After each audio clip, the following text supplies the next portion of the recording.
Hello, and welcome to the gallery talk for the Corrine Woodman Gallery in the Art Center in Corvallis. My name is Hester Koeke, and I will be talking with Gregory Fissé. He's going to exhibit at the Art Center December 31st through February 6th. Currently, we are open Thursday through Saturday afternoons from noon to 5 p.m. And we also have a by appointment on Wednesday afternoons. Let us know if you're interested in that. You can just email me, check our website, www.theartcenter.net. And here we go. Welcome, Gregory. Thank you.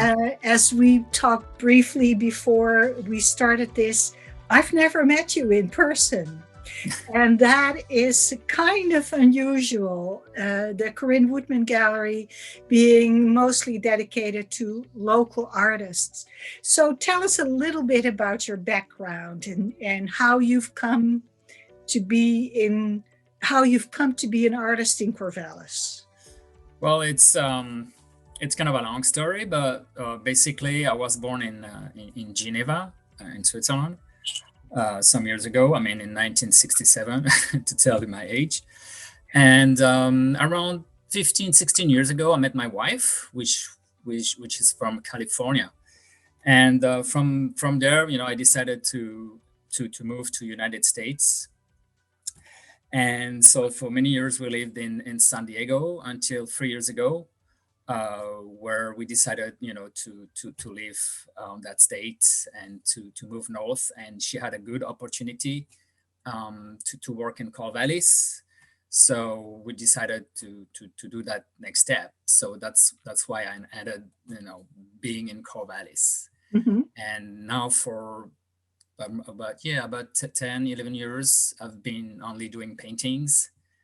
So that's pretty much what I've done this. Have you been a painter always? No, I of course not, because I'm from a time, where, first of all, my parents didn't think that any arts could actually, be an answer for anything. So, of course, most of my life, I did everything that I didn't want to do, right? I had to work as I did engineering, electricity engineering. Mm-hmm. And so it was really not my inspiration and everything else, but, I had to work. But for the last 11 years, yeah, you've been and able to. absolutely, I could manage to do that, with my wife working and me, doing my paintings. And so that worked pretty good. Are you self-taught? Okay, yeah. Okay, I did some basic at art school, but I didn't graduate. And I quickly thought it wasn't for me, the thought and everything else. So I really wanted to do it by myself. Uh-huh. As I can remember, as little as I was always either drawing or painting or always. It never left me until I was mature enough to start oil and to start canvas and It's interesting that you say it never left me. Right. For so many people, that is not true. Mm-hmm. It leaves them. Yes. It isn't nurtured. So I'm very happy to hear that you managed to hold on, so to speak.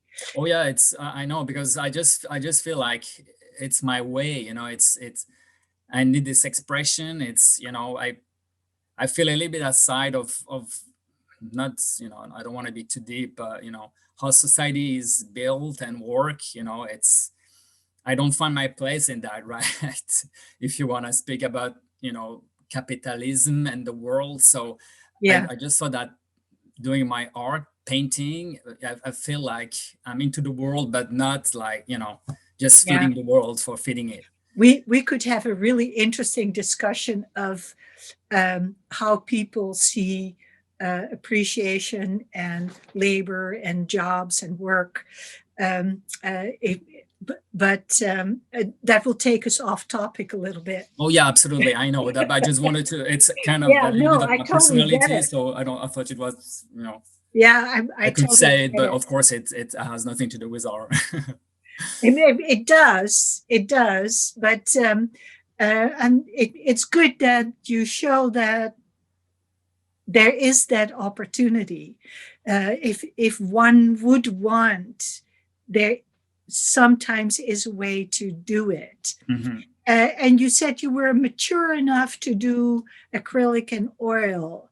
Can you elaborate a little bit on, um, is that because oil is somewhat toxic and messy, and so you need to know what you're doing, that you're Yeah, and yes, expensive? yes, it's a little bit of that, and also stability.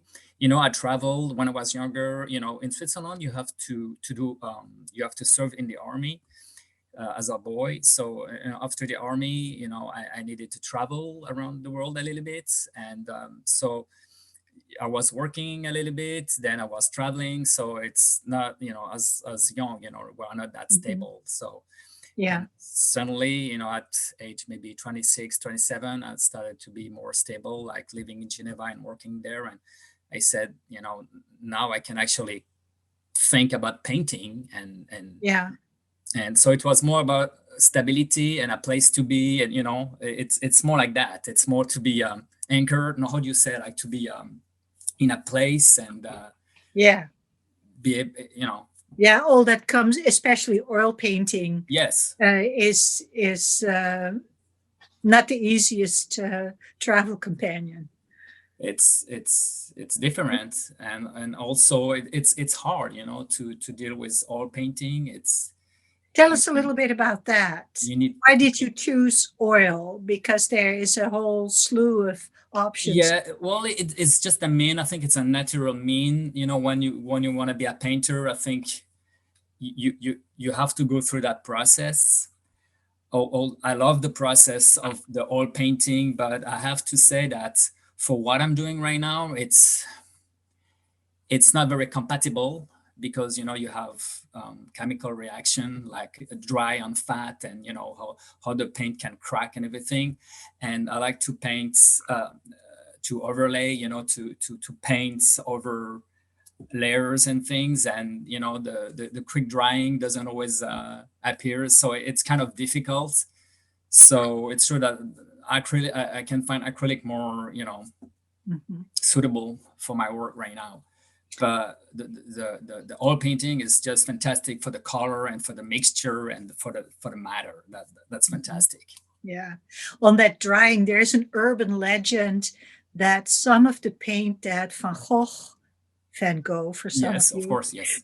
um, is still What? not dry, No, no, no. True. Yeah, yeah, yeah, yeah. because he also used so much linseed oil and Yes. experimented, so yeah. I'm not sure if it's totally true, Oh, yeah. No, no, but but it you is. had heard it apparently. I've heard it, and yeah, you know, is I've studied Van Gogh, and is my, not to say my favorite painter for so many reasons. But no, yeah, it's Yeah. fantastic. Yeah. And one of his one, I don't know if you know, but one of his painting has like some dried moth in it, because you know he was Oh, painting outside, and so you can okay. see Yeah. moths that are Yeah. stuck in the oil. So it's kind of Yeah. interesting. Yeah. So I want to come back later on your appreciation for Van Gogh, but I'd like to talk a little bit. So I'm not super familiar with your work, and you're going to show mountains and uh, Waves. waves. Yeah. Um, the the thought of a wave as tall as a mountain just scares the living bejeebies out of me. But um, so how did you come to that to that subject matter. I can understand from a Swiss person mountains that must be so ingrained in you. Um, and as a Dutch person, I can understand waves, and people should understand my fear for waves as well. Now that I come to think of it, we're both from countries. You're from the tallest country in Europe, and I'm from the Yeah, the lowest flattest. country in Europe. And we have the River Rhine as our companion, as our connector. Right. But I digress. Um, so how did you come to that subject matter of mountains and waves? Um, what I'm trying to do when I paint and when I'm doing a painting, it's the form of it, right? We're surrounded so much by images, by representation, by everything, that it's hard to do something different. And I always wanted to paint the ocean, the water, and I tried many things, but I wasn't satisfied until I could find a movement or a form that would describe it in such a matter. But why the ocean? I mean, why would I paint the ocean or waves? It's just a movement thing. Mhm. It's just a movement thing. Yeah, yeah, yeah. A movement of water is fascinating to look at, and Yes, it's you could very hypnotic. It's I live on the, well, still in Oregon, but in San Diego I was really close to the ocean, and yeah, it's fantastic. Even as a Swiss, I thought the ocean was fantastic, beautiful, yeah. love it. What is the compatibility between mountains and oceans for you? um they're too extreme, right? If you talk to mountaineers or sailors, they have the same thoughts. I think it works pretty much the same. It's too I think they're totally alike, in passion. I think people that go on Mount Everest or people that do races around the world as sailors, and I think it's the same thing. It's very extreme. It's very nature. It's very Uh-huh. everything. It's isolated. It's out of the world. So, are you a mountaineer or a sailor? Neither one. I'm Yeah, a I I'm a love to city I'm a read. city boy that loves nature. Yeah, yeah. So, is that one of the things that you appreciate in Corvallis, the natural surroundings? Yeah, it's what I appreciate. It's like it's the population. It's like we are surrounded first by trees and nature. It's quiet. There is not too much traffic. It's small, and it's what I like. Yeah, I had a very hard time with heavy traffic, high density. To me it's very negative. It's not good. yeah. Um, so, have you always been? Let me ask you, what was your first experience of making a painting that you were satisfied with? Which what you when you thought, yeah, I can do this. Yeah.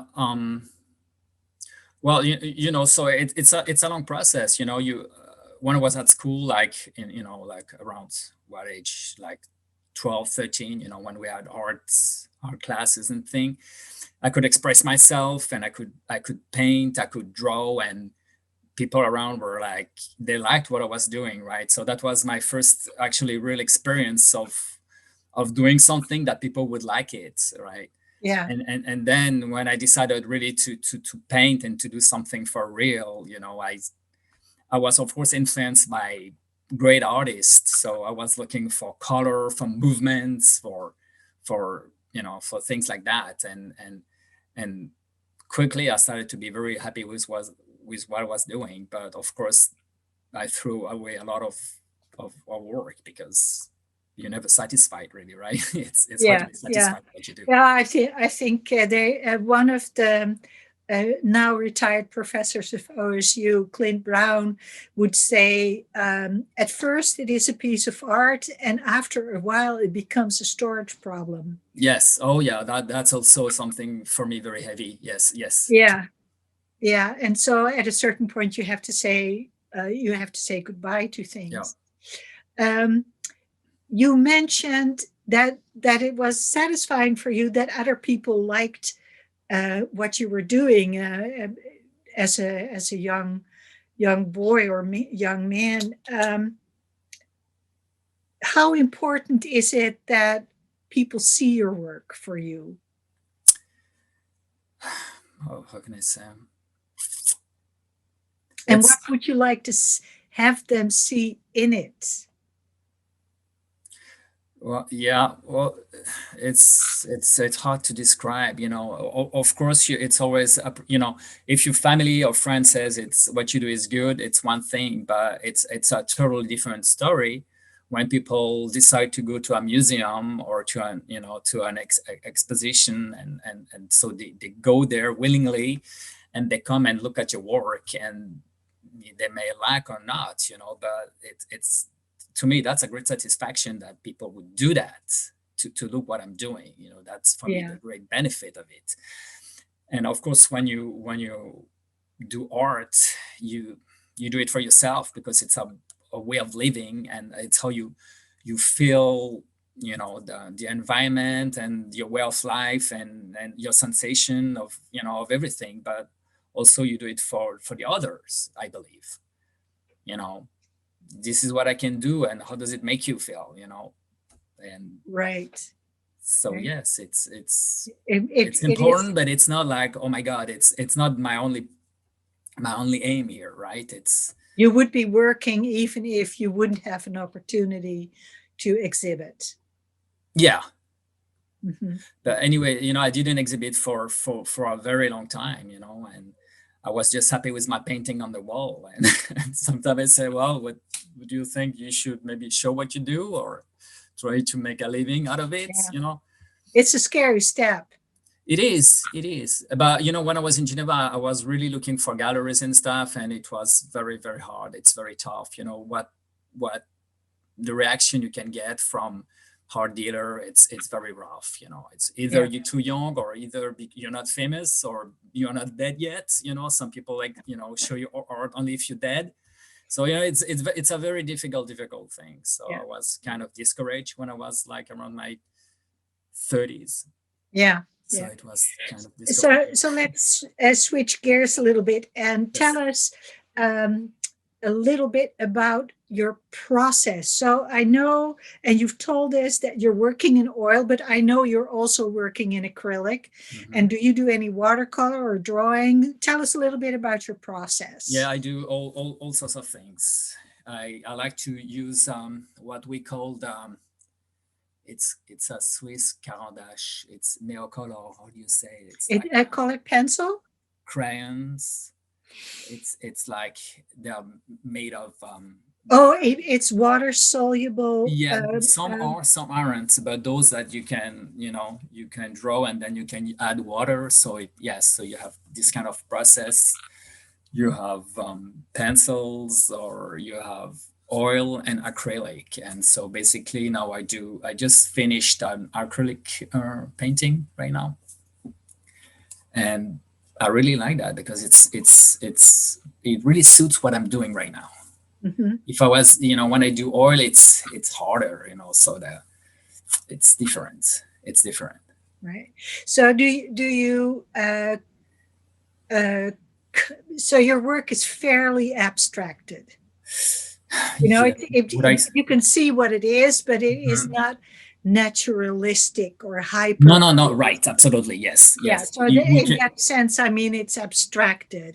Yes, It's your interpretation, most yes, definitely. right, yes. So do you start with an idea and make a sketch, or do you make a sketch when you're out hiking, or um, Yeah, I do have sketchbook, and yes, I start like that. So I start with drawing an idea. So I never did it on pictures. You know, I've never painted or on pictures. Like I take a Oh, you picture. don't use photographs. Yeah, I never use photographs and things like that. It's printed in my head, and Uh-huh. then I'm drawing things, and until I like what I'm doing, I will try on bigger, you know, canvases, and it's my process. But so I'm not using photos. I'm not. It's coming really from my head. Right, right. And does a painting change very much from when you start to Yeah. when you think it is finished? Is Oh there's a yes, definitely, definitely. I always come back. I start with something, and I always come back. I erase, I scratch, I come back. It's very exhausting sometimes. It almost never happened that I could start from, you know, A to Z and being very happy. I I don't think it ever happened. yeah. Do you work on one painting at the time, or do you work at different paintings? No, I usually paint one at a time Yeah. because it takes some and it's sometimes I just leave it for a couple of weeks and I come back on it, and so it's a very long process. Have you ever painted into a painting that was, say, 2 years, 3 years Yes, old? yes, yes. So, It's, you know, most of the painting I did that I kept, I was happy, you know, after like 15 years, even 20 years later, when I look at them, I say, yeah, that's not too bad. But some I would really, you know, retouch it, or, you know, I yeah, would, I would definitely rework it. But it happened, yeah, yeah, after a couple of years, you know, I was redoing things on it, you know, although put a date on it, saying, okay, that's done, but it yeah. wasn't really done, I guess. And did you start out with this subject matter of mountains and waves from the start, or is that something that is a sort of a body of work that? No, it's true. I always did landscape. Mhm, I did some self-portrait, but that's pretty much all. But I was really into landscaping. Yes, mhm. What attracts you in painting landscapes? the quietness, the nature, Yeah, the you know, the birds, the crows, birds in fields, you know, trees, the wind, the sky. You know, yeah. it's I was always attracted to this, and yeah, But that's you said earlier you are from the city. You're from Geneva. You lived. You yes, were born and raised in a city, yes. but you really like this Because quietness. yes, because Geneva is a fairly small city, and we are surrounded by nature. So we have some woods, we have some agriculture, so we have a lot of fields and things like that. So, you know, it just take you like, you take your bike, and after 10, 15 minutes you're there, you know. So it's a Yeah, small town, it's a small region, so it's not like in New York City, or, you know, like yeah. if you live in Paris. So Or is it comparable to Corvallis? I it's always thought it it's was a bigger bigger. city. It would be, yes. Like if you go to the countryside, it to me it reminds me here. You know, the Yeah, oak trees, the roads, the small roads. It totally reminds me that. Yes, it's the Geneva is bigger. There is more people for sure, but the countryside, like yeah. it's totally comparable. That which is very funny because it's very comparable. So mountains and waves is it? Do you see yourself doing that for a long time? The Subject matter? perhaps right now I just did some trees. I don't know if you've seen it, my latest work. So it was more like a tree forest in trees. Okay. I Okay. might go back to mountains because I'm really looking for movements and forms. Mhm. And right now I'm working on that to find. So you said nature is a source of inspiration. Mhm. Are there any other sources of inspiration that are specific for you? Um, Movies, certain books, artists. Let's talk about your appreciation for Van Gogh, for instance. Hmm. We have about 8 minutes to go. Okay. Well, it's I pronounce it Van Gogh, or in French Van Gogh, so I know it's not the right pronunciation. But Yeah, anyway, I'm sorry, but I'm going to stick with, for oh, me, you have to. for It's the right one. But Van you Gogh. can name You said how you say it, Van Gogh. Van Gogh. Okay, so that's hard. I have to practice, but that's how it should be said. You're totally right. Right. So yeah, I mean, it's, how can I say, there is so many, I read a lot of things about him. I read his letter communication with his brother. I know so much about this painter, and it's very touching. And yeah, his art is, it's just fantastic. It's pretty much how I was introduced to painting, by looking his work. Is it the brushstroke that? Yeah, I think it's the movements I was Yeah. impressed with. You can see the wind and the movements, and there is no equivalent, because Right. if No, you want to do like him, you do like him, and it's an imitation. So that's why nobody dare to go there, because it's too it's too big of a personality. You see what I mean? You can't yeah. imitate him, because if you do, you just do what he does, and it's not working. People. Right. So right. he's unique. But I can see in your paintings an affinity with him. They don't look like Van Gogh paintings at all, but I can understand it is that movement that you keep mentioning. Yes. That is what is motivating you. And it's really interesting that comes, that really comes out. I was I was in I think 10 years ago in Basel. They had an exposition of Van Gogh. So I went there with a sketchbook, and I reproduced all the paintings on my sketchbook. So it was great, a great moment. I love that. Yeah, being able to see it in reality, and just I could, Yeah. draw it, every painting, sketching pretty quickly, but it's, I had this movement things that Van Gogh had. It was great.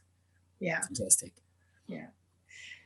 Yeah, I've obviously been in the great position of being able to see a lot of them in real life, because I lived in Amsterdam. Right. I want to go there once to see. You may have to wait a little bit, but yeah, well, right now, no. Right now, it's not going to happen. So I have one more question for you, Mm-hmm. and that is, if money and space was not something you'd have to think about, Mm-hmm. or availability even, Mm-hmm. what is an artwork that you would like to own, that you would like to have around you on a continuing day-to-day basis? Well, of course, either an olive tree from Van Gogh, and a Picasso, because Picasso is also my master, because it's this he painted all his life. He did everything. Anything you do will be a little bit of Picasso, because so yeah, I would like a Picasso, but there is so many, like Soutine. There is so many. There are so many artists that I would like to accept. Okay. Well, I would encourage people to come and look at your artwork at Corrine Woodman Gallery, December 31st through February 6th, Thursday through Saturday afternoon from 12 to noon. Thank you very much, Gregory. It was lovely to meet you, and I hope that we will be able to meet in person at some point and continue our chat. Thank you, listeners and viewers. We hope to see you soon. And since it is December 22nd, I will say happy holidays. Bye-bye. Bye-bye.